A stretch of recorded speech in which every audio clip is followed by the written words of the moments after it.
Educational change in journalism schools. The agenda will include a look at journalism today, the focus of my narrative inquiry, the big ideas, and next steps. This is what journalism looked like in the 80s. Newsrooms filled with writers, producers, editors, typewriters, and desk phones. In the field, there were camera operators with cumbersome equipment and reporters with notepads, pagers, and extra-large phones. This is the primary method to produce news reports today, the smartphone. Current industry realities are very different, mainly because out of the world's estimated 7 billion people, 6 billion have access to mobile phones. Now, while the world around us becomes more connected, consumers have accelerated and increased their demands for content, including news content. Today's journalists cannot simply write an article for a singular medium. Newspaper journalists are expected to tweet gripping headlines and conduct video interviews, which are posted to the publication's website. The duties for broadcast journalists now include creating online content and developing a social media following as multiple platforms are used to engage audiences. Take, for example, a recent story produced by a local radio reporter in Toronto. Along with writing and delivering his story for radio, he shot video, tweeted about this story, and also posted content to Facebook. This type of content production is the new normal in newsrooms all over the world, and this reality has left journalism schools challenged to provide relevant training. My narrative inquiry is about the need for college journalism programs to expand the use of technology in the studio classrooms and change the current methods of instruction.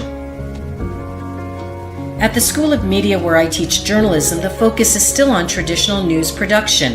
In fact, the radio and television studios are located approximately 10 meters apart.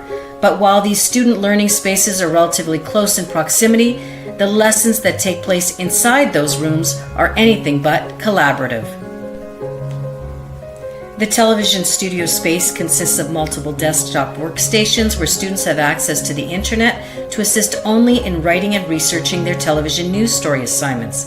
There are also studio cameras, lights mounted on the ceiling, a workstation for video editing and graphics creation. Down the hall is the second studio, but this one is exclusively devoted to radio content production. In this college, journalism studies have not changed to reflect the way news is now gathered, produced, and consumed.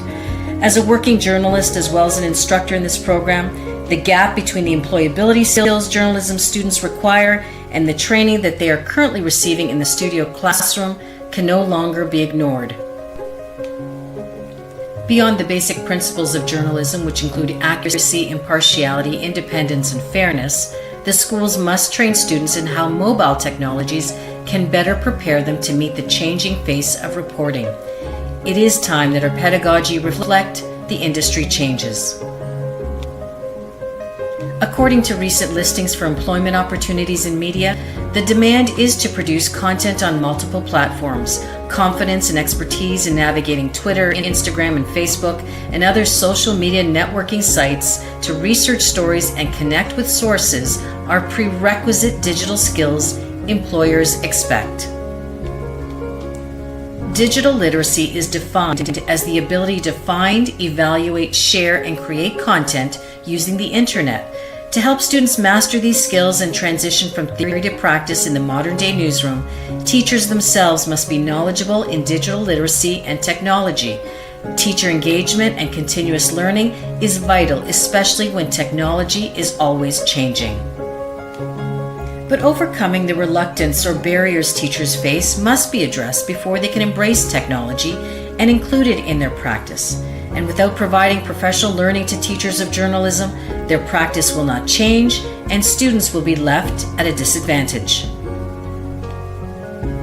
The very technologies which have changed the world of journalism have also inspired the learning theory known as connectivism. It was in the 90s that Canadian educator George Siemens introduced this new theory after realizing that the way students were learning was changing. This learning theory explains that internet technologies have created new opportunities for people to learn and share information across the World Wide Web and among themselves. These technologies include web browsers, online discussion forums, social networks, and YouTube. The challenge now for educators, including those who lead journalism programs, is to examine the existing learning outcomes and determine how these norms need to be deconstructed. In journalism schools, the pedagogy must reflect industry changes to effectively produce content for multimedia platforms without dismissing the core values of journalism. At the same time, longtime faculty who may be resistant to changing their lesson plans must be supported in updating their own skill set. Perhaps they would be inspired by author George Couros. If we're going to help our students thrive, we have to move past the way we have always done it and create better learning experiences for our students than we had ourselves. This does not mean replacing everything we do, but we must be willing to look with fresh eyes at what we do and ask, is there a better way? According to Michael Fullan, a Canadian educational researcher and former dean of the Ontario Institute for Studies in Education, leading in a culture of change means creating a culture, not just a structure of change. It does not mean adopting innovations one after another. It does mean producing the capacity to seek, critically assess, and selectively incorporate new ideas and practices, all the time inside the organization as well as outside it. Fullan's textbook has been described as the definitive guide for university professors and policymakers to develop collaborative cultures and achieve total system transformation. Part of my narrative inquiry is about changing the view of faculty that the inclusion of digital technology in their instruction will not destroy the principles of good journalism, but rather help the profession survive. His change theory seems to go hand in hand with that of Dr. Andy Hargreaves. In his article about the long and short term of educational change, the outstanding strategy was that today and tomorrow both matter, and that educational reform in Canada should be about striving to benefit and enrich the learning of all students. One implements change by being ethically consistent, respecting people, building trust, and keeping focused on learning as well as achievement results. My narrative inquiry is centered around the questions of how does the philosophy of the journalism program change and reflect industry realities and better prepare students for employment opportunities? How does change in journalism schools begin? How are reluctant faculty encouraged to update and expand their skills to include digital technology and change their pedagogy? How are courses designed to not only incorporate the use of technology, but also how are courses delivered? It is quite clear that the newsrooms my students will enter are different from the one that I was prepared to work in when I was a student. Today's students will enter a world that is more competitive and connected than ever before. To answer the questions in my narrative inquiry, I have turned to the big ideas from Fullan and Hargreaves. As Fullan states, our schools need to teach learning processes that better fit the way work is evolving. This means teaching the skills and habits that are essential to problem solving. And from Hargreaves, developing sustainable growth rates comes from change which is not implemented too slow or too fast.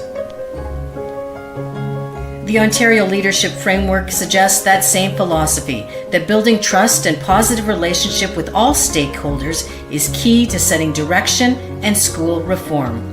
Could this collective responsibility also be implemented successfully to initiate change in journalism schools? In this era of fake news and with average citizens now being called upon to report from news scenes using their own mobile devices, the analysis and judgment of a good journalist has never been needed more.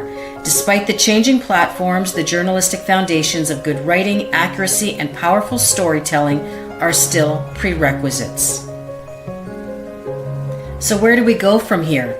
Education has to reinvent itself, and it will take brave and dedicated leaders to make the shift to deliver education on current innovative technology and emerging technologies. And there's no doubt the world is changing, and providing people with the right skills in general becomes a bigger challenge. Thank you for listening, and hoping you'll take a few moments to share the different ways you receive news content today. Social media sites, a mobile device, television, radio, newspaper, news website, or another source. Thank you.